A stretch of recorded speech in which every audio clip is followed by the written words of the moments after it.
Meus caríssimos peripatéticos, e realmente a história acontece como tragédia e se repete como farsa. No caso do Brasil, poderia ser como piada mesmo.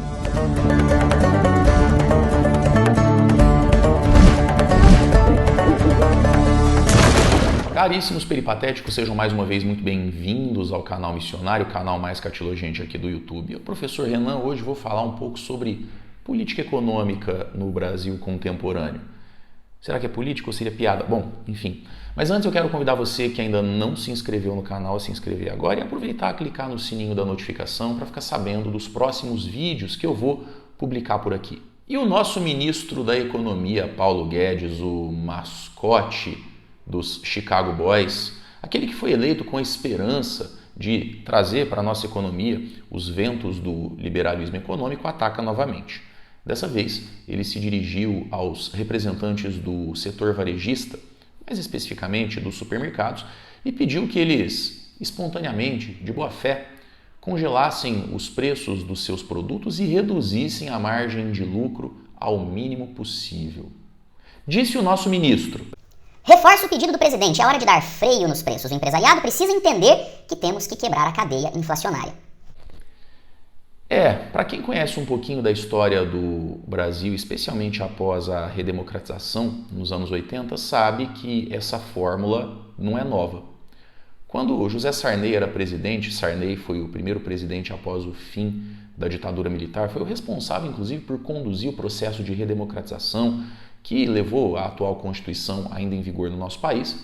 O Brasil passava ali por uma crise inflacionária brutal, herdada dos erros econômicos do estatismo militar dos anos 70 e, numa medida desesperada, completamente furada, heterodoxa, ele ordenou o congelamento dos preços. Foi até engraçado, porque criou-se o grupo das fiscais do Sarney, donas de casa que com muita boa vontade iam para os supermercados, para as vendas e para as feiras com os seus talõezinhos, registrar se realmente os comerciantes estavam respeitando a ordem do presidente e mantendo os preços dentro da tabela estabelecida pelo governo. Bom, quem sabe dessa história sabe também que o resultado foi desastroso. Faltas de produtos nas gôndolas, crise na produção e, no final das contas, uma inflação ainda pior do que no começo.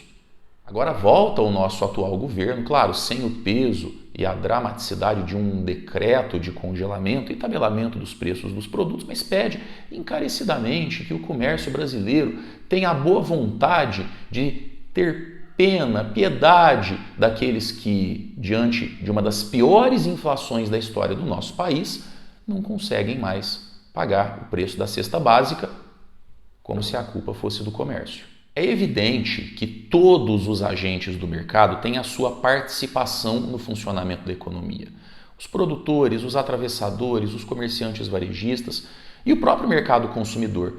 Mas nesse caso, responsabilizar o comércio varejista pela inflação chega a ser um crime. É uma medida populista que procura tirar do governo o peso da responsabilidade pelas medidas equivocadas que vem adotando ao longo dos últimos meses e que conduziram a essa inflação, que, aliás, tem uma série de fatores. O que eles estão tentando fazer é oferecer uma resposta simples para um problema extremamente complexo. A nossa espiral inflacionária tem a sua origem em diversos fatores, que vão desde a guerra na Ucrânia, que prejudicou a agricultura no mundo todo, a alta nos preços do petróleo, que já vinha acontecendo ao longo dos últimos tempos, mas se acentuou em função dessa mesma guerra, a desvalorização do real ante ao dólar e, claro, os gastos excessivos do governo, que mesmo tendo sido eleito com uma promessa liberal, ainda mantém a boa e velha tradição do nosso país de gastar muito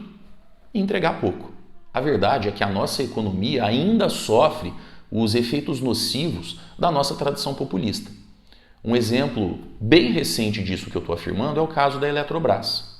A Eletrobras foi privatizada, muitos inclusive consideram que foi bom para a nossa economia, afinal de contas, essa privatização vai modernizar o serviço de oferta de energia e ao mesmo tempo criar maior competitividade. Mas vejam, a Eletrobras foi vendida ao preço de 34 bilhões de reais. Não é um valor pequeno, é verdade. Mas o governo pretende estabelecer um subsídio para o diesel e para a gasolina, que até o final do ano terá custado aos cofres públicos 35 bilhões de reais. Adivinhem de onde vai sair esse dinheiro? Claro, do caixa da venda da Eletrobras, que ainda ficará deficitário em 1 bilhão. O dinheiro que poderia ser utilizado para cobrir os buracos nas contas públicas, ser, por exemplo, aplicado em manutenção da infraestrutura, um dos fatores, inclusive, responsáveis pela espiral inflacionária, vai ser utilizado para sustentar 6 meses de uma política populista com claros fins eleitorais. A verdade é que, infelizmente, a história no Brasil se repete. Como nos anos 80 e início dos 90, a nossa política econômica se deixa levar muito mais pelas paixões eleitorais e pelos interesses populistas do que pela razão. Quem vai pagar a conta, claro, é o povo.